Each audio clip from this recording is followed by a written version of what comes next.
Thank you, John. First, I'd like to thank you, John, for that's half my presentation over and done with. The FREP have asked me today to speak about the advantages and disadvantages of multi-tier compared to the traditional system, as I have experience with both, which is probably getting more and more common now, but when I initially went into it, it was quite unusual. So I thought first I'd start by telling you a little bit about my farm. As John mentioned, yeah, very much a family farm. My wife's involved, my kids were all very young, love to work on the farm, love to help me collect eggs. The smash rate goes through the ceiling when they do start, but anyway, we have to live with that. As you can see in this photo, very much family involved. Grandad should be on the photo, but somebody had to work on the farm that day. As John said again, I was initially an algal farmer working on 850 acres of algal land. I wanted to expand my business because I'm very much, if you stand still, you're going backwards. Try to expand the algal business, but as a lot of you find, the pressure from bigger farm businesses, intensive livestock businesses in the areas where you live tend to make it very difficult.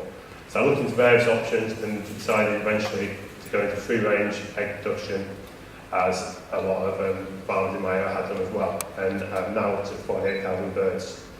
As John said, I also do a lot of work with the NFU, which I find very fulfilling and very helpful to my business. It does take a lot of time up, but I'm a big believer in, if we want our industry to support ourselves, we have to get involved and help ourselves. If you don't help yourself, I personally think you don't have a right to complain. So that's why I spend a lot of time on the NFU, and I think that's why a lot of people spend time with the FREP. And I hope we have a really good link between the NFU and the FREP. And I was actually just thinking out loud, Rob was saying about his issues with the media, etc. There's a lot of free-range producers on the NFU Council. I'm sure we could help in some of those media situations. It'd be great to get a really good link there. And again, rightly or wrongly, when I was mad or insane, I decided to install the first system from Farm Automatic, a family-owned company from Germany. My unit went online at the beginning of this year, and it's performing really well so far, so hopefully it looks like I've made the right decision. And since then I've taken on the agency as well to try and market in the UK. As John said, the first house was built in 2009, traditional building, followed it very closely behind that by a 16,000 bird multi-tier in 2010. The main reason behind that was that Green Foods was looking at changing stocking densities. The margins in those days were very, very good compared to me as an algal farmer, and so I decided to expand. And also, with the stocking density of 2,000 birds, I didn't have to pay much more algal land out of production. And then in 2012, the ultimate disaster happened to me. The traditional shed I had on the farm, luckily during turnaround, set on fire. I was actually in the building at the time when it happened, and the cause of the fire was down to the festoon nest lighting in the house. I'd literally finished checking the lights, see what bulbs needed replacing before the birds were housed 2 days later, and everything was fine. Walked out the shed, there was smoke coming out of the roof chimneys. I ran back in the shed. 20 minutes later, half an hour later, that's what my shed looked like. It was that hot in there, old steelwork was twisted, and buckled to the fire brigade told me it was 600 degrees in that building. I would strongly advise or recommend any producer with those old festoon lighting seriously consider taking them out, because you don't want to end up in that situation. It is horrific. I've actually replaced all my nest lights now with 24-volt LEDs. I've been advised that is probably the safest option out there. And then, at the same time as that fire happened, I was in the process of building my third house, which was a 16,000 bird system by Farm Automatic. And after the fire, I also decided to extend 12,000 bird shed into another 16,000 bird multi-tier, trying to take advantage of what was a disaster and hopefully push my business forward. And at the same time, I decided to put 30 kilowatts of solar PV onto that building as I strengthened the roof in the rebuild, which I intended on putting 50 kilowatts on, but obviously because of the expansion, etc., cash was a bit tight, but I felt I needed to do something, so I put 30 kilowatts on. One thing I did discover in that process was, if you put 30 kilowatts on and no more, you don't have to have a meter telling you what to feed back into the grid. So I think financially, I'm going to be very, very close to similar sort of levels as a 50 kilowatt unit, and I've saved myself 20 grand. I supply Chippendale Foods. A lot of you are probably thinking, how have I managed to expand that in this time scale? Obviously, having our own land helps. Money's not an issue to me. The bank now owns most of the farm. But Chippendale Foods are the backbone of my business. They give me faith and support, especially through the really bad times. They're a very innovative company as well. They've got really good marketing out there. They're pushing their brands out, and they're constantly growing, which gives me the confidence to grow. One of the latest schemes I look at, they're promoting egg-based computer software for all us producers to record our cropping, our production systems on, how what we produce, everything, all from water through to egg production, etc. The thing I like about it is I can compare flocks very easily, which helps me hopefully become more efficient, see what is going right, see what is going wrong, and also in the future I'm going to be able to benchmark it among all the producers that Chippendales have. See, am I doing a good job, am I doing a bad job? Hopefully driving efficiencies again and improving my margin. Right, so on to what I'm actually here to talk about. Multi-tiered versus traditional. Hope I'm not going to be teaching too many of these subjects, because obviously a lot of us in the audience now have multi-tier systems, but those of you that are still not convinced, maybe I can change your minds. As you'll probably realise as I go through this presentation, I'm a huge advocate of it, so hopefully I'm not too one-sided, but you'll get your chance to ask me questions at the end, so there's always a payback. The disadvantage I thought I'd start with, as that's, in my opinion, smaller area. The cost is obviously the big challenge to anybody. An average price for a multi-tier now is about £27 a bird. Obviously, the larger you go, the lower that cost comes. But set the same as the traditional system, £23 a bird. So we're talking £4 or £5 bird saving, or somewhere in that region, depending how you spec your system up. Initial bedtime training. By that I mean, when you house birds, as you're doing a traditional shed, you have to go for all the birds that come to the system at night. For those of you who've never done it in a multi-tier system, first night's a bloody nightmare, to be honest. 4,000 or 5,000 birds, pick them off the floor possibly. That's the worst case scenario I've ever had. But within 2 or 3 days, those numbers fall really fast, and within a week, you usually get down to 40 or 50, the same as would be any other system. But it's something to be well aware of. The first night you walk into that building, if it's only you, you're going to be in there for a long, long time. System eggs, there's lots of stories out there, you'll hear. Flocks can have terrible system eggs. It is possible. I've had a flock that had really bad system eggs. There is solutions. The biggest solution is the rearing farm. Make sure the rearing farm is up to spec. I personally feel that if you're going to have birds reared for a multi-tier system, you need to have water at least on top of the slats. Ideally, you want water feeding perching on top of some of the slats. The slats really want to be winchable. I'll speak later on. I would like to see some true multi-tier rearing systems built in the UK, but I'll speak about those later. Floor eggs, towards the end of the play. I've had a few people mention it to me while I've been on the farm automatic tray stand today. As the litter gets really deep under the floor, under the system towards the end, the birds find it so comfy and get a little bit lazy and then start nesting under there. And you can find a little bit increase in that in flies. I've resolved that problem in all my years now by fitting a scraper system underneath the systems to remove that litter and keep it at a manageable level. And also I think it's going to help in my turnaround period, because I think I'll be able to probably knock 80% of that shed out in the last fortnight before the birds even leave, to making my turnaround hopefully quicker and more efficient. On to the advantages, or what I see as the advantages, which I believe there are many, probably more than I'm going to tell you about today. First thing, I think we're all well aware, air quality in a multi-tier shed is far superior to a traditional shed. Ammonia is unheard of due to the fact that we are removing manure once or twice a week, or however often you need to. So you don't have to ventilate the shed harder to keep the air quality cleaner, so you can keep the temperatures more where they want to be for the birds. And also, on the back of that as well, flies in a multi-tier system, nearly unheard of, to be honest. No need to go out there treating flies, no need to try and control them. No neighbours shouting at you from the local village saying, why have we got flies over here? Or more importantly, no environment agency on your farm telling you to sort the problem out. I think birds in the multi-tier system are a lot stronger, a lot more resilient, to cope with the disease challenge a lot more. They put body weight on a lot quicker at the start of the flock. Sometimes the first week they might not put it on quite as quick as a traditional flock. The reason being that it just takes them a little bit longer to adapt maybe from the rearing house to the laying house.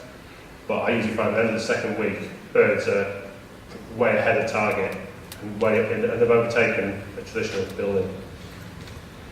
To me, as an algal farmer, the availability of the manure on a weekly basis is important. If I muck a shed out in September, I can't put that muck on the land until the following July, September, probably. Where I've got 80% of my manure available to me, and that makes a huge cost saving to my business. 48,000 birds are saving me 20 grand a year.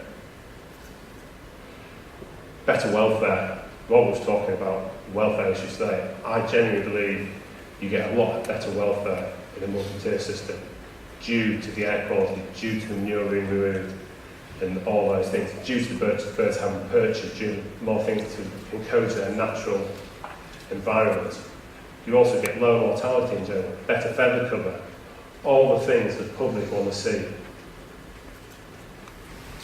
Now, onto the stuff that really matters to us as farmers.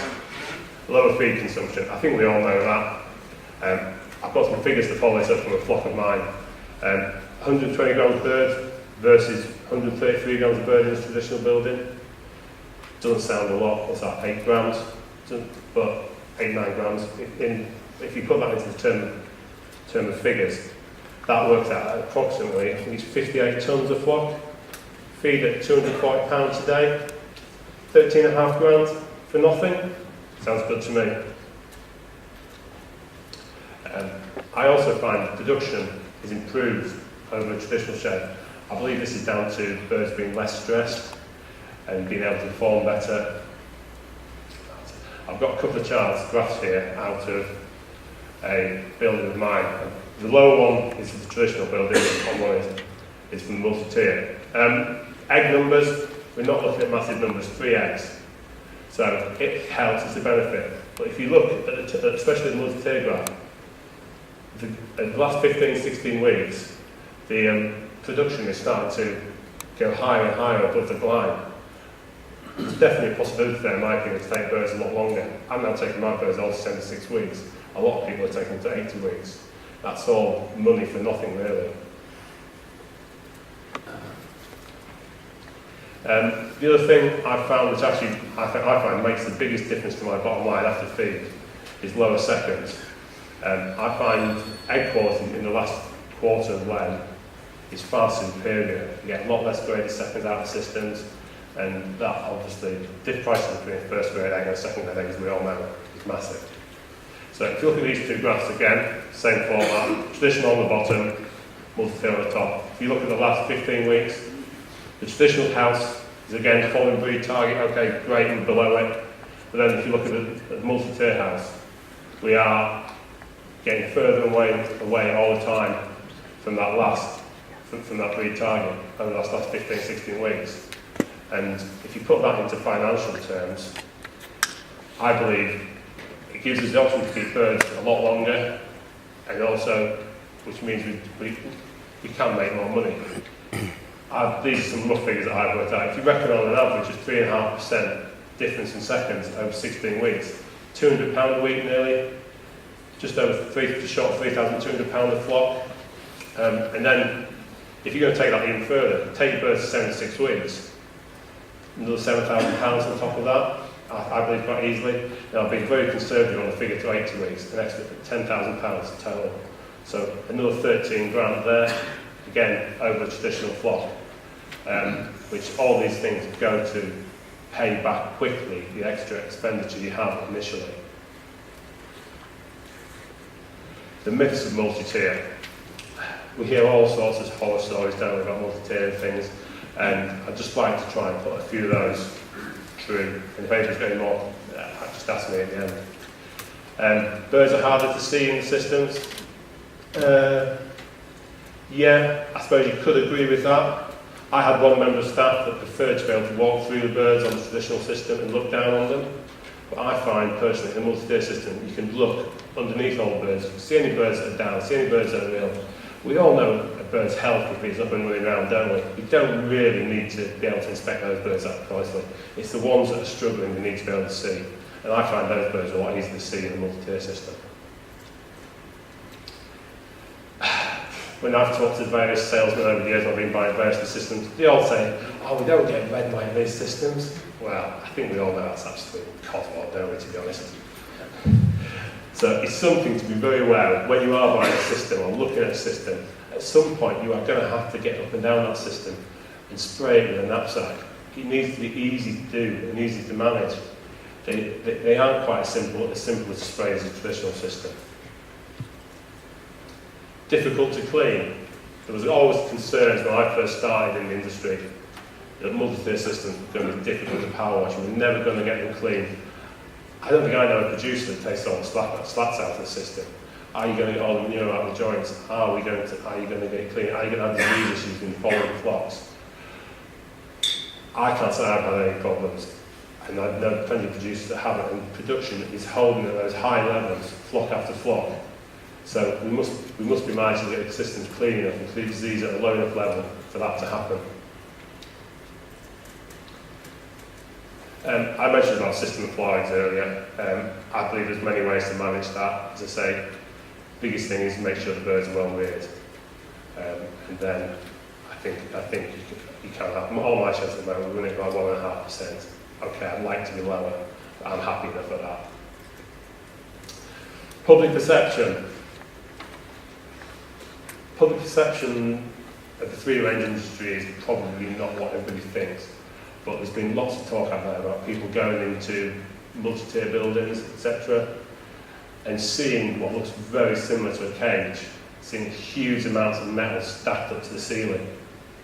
Yeah, it is, but if you talk to them and explain it, that it is more like their natural environment, they have perches, they can jump up and climb through the trees as if they were in the jungle and things like that, I think the public generally understand. One comment always sits in my mind. I had a school visit a couple of years ago. A load of kids were looking around both my buildings, and I was quite impressed with these kids. They were only 8, 9 years old, and they understood the whole concept of why it had to be so massive to produce an egg at a price the consumer wanted. But one of the boys, when he went to the multi-tier shed, he just said, wow, look at that, huge climbing frame for hens. And that sits in my mind from that day on. It is totally true. If we push that image across to the public, I don't think we have a problem out there at all. Don't range. Everybody tells me, numerous people have said to me today, do your hens range? That picture was taken 150 metres from my shed. I think that's comparable to any flock I've seen anywhere. I think ranging thing, it all comes down to the site, and all comes down to us as a producer, how much we encourage them. I'm a big believer as a free-range producer, we need to encourage those birds out to the range. We need to get as many birds out of that range, get them away from that 10, 15 metres of the building where it is muddy, where it is mucky and it is dirty. However hard we try, we can't avoid that in the Great British winter. So, I think that's basically all the advantages and disadvantages seen. But what do I feel we gain from a multi-tier system as an egg producer? Sorry, I missed a slide there, sorry. I see the way forward for the industry now. Multi-tier rearing, as I've mentioned a couple of times, it's very weak in my opinion. Part of that is due to issues in the Freedom of Foods regulation. They're limiting the advancement or expenditure on systems, as you can see in the picture, which is designed to get the perfect transition from a chick through to a pullet into the rearing house without raising. The idea is birds are put into what can only honestly be described as a cage for the first week on chick paper, etc. And then as they grow, the doors are opened, so as they get stronger, they can jump out, they can start to use the system from 10, 14 days old, learn to jump on the system, use perches and everything. But at the moment, Freedom Foods are limiting possibility of this due to their very, very tight restriction on stocking densities. So I would hope, if nothing else, I could have a conversation with, along with Dutchburn and various Go, etc., with Free and Food, to try to get them to realise these types of systems could improve the welfare of their birds even more. I don't know, feed price link contracts, do we want them, don't we want them? To be honest, as a producer, I'm a bit of a gambler. I'd like to play the market, see what comes. But there's a lot of guys out there who want security. So maybe it's time retailers and producers and packers start talking to us about those types of contracts. So if we put, as I started to say earlier, I messed up my slides, if we put all these factors together, what do I believe we can get from a modern, large, multi-tier unit? Excellent welfare and freedom for our birds. I think that is definitely what the consumer wants to see. How are we doing for time? You're good, mate. Right. I'll do 5 minutes if you want. Okay, right. So that's multi-tier and traditional run through very quickly and a few ideas in mind. As I mentioned earlier, I also do a lot of work for the NFU, so Dave's very kindly thrown me a few slides together about the present market. I'm just going to have to dig my notes out on these because I'm not as au fait with them as I am with the rest of the presentation. Chick placings, I think Robert sort of mentioned this, have fallen over the last 12 months, 5%. You sort of expect a big chunk of this with the colony market being where it is. Birds being depleted in the colony sector at very, very young ages. But I saw some BIC figures a couple of weeks ago, and it showed free range numbers sort of plateaued and not rising again. So you have to have a feeling that those birds have gone out of production, are going to stay out of production, and that has to be good for the rest of us that remain in the industry for a more long-term positive future. Egg prices, well, okay, we all know we had a bit of a rise earlier on. These are wholesale egg prices. We seem to be on a plateau at the moment. Christmas demand, you have to say, I can't see them falling in the near future. I've been quite surprised how the free range market has held its own, considering the pressure the colony system has been put under and the price levels they have. It says something about the consumers' demand for free range meat, especially considering we still are in a recession. As we all know, the free range market's grown massively over the last few years to 45% of the market in 2012. So not quite halfway, if you include the organic in that, we're very, very close to it. But what has surprised me, if you look at this graph, you can see free range and cage, the pale pink is changing volume. We've actually grown more percentage-wise than cage egg has our colony, which is good. It means the consumer wants our product. But then you look at the value. There's been a huge amount of promotion by the supermarkets. Value is only up, is up at 4.4% compared to cage at 12%. So we still need to make sure we keep promoting our industry and make sure that what we stand for stands out.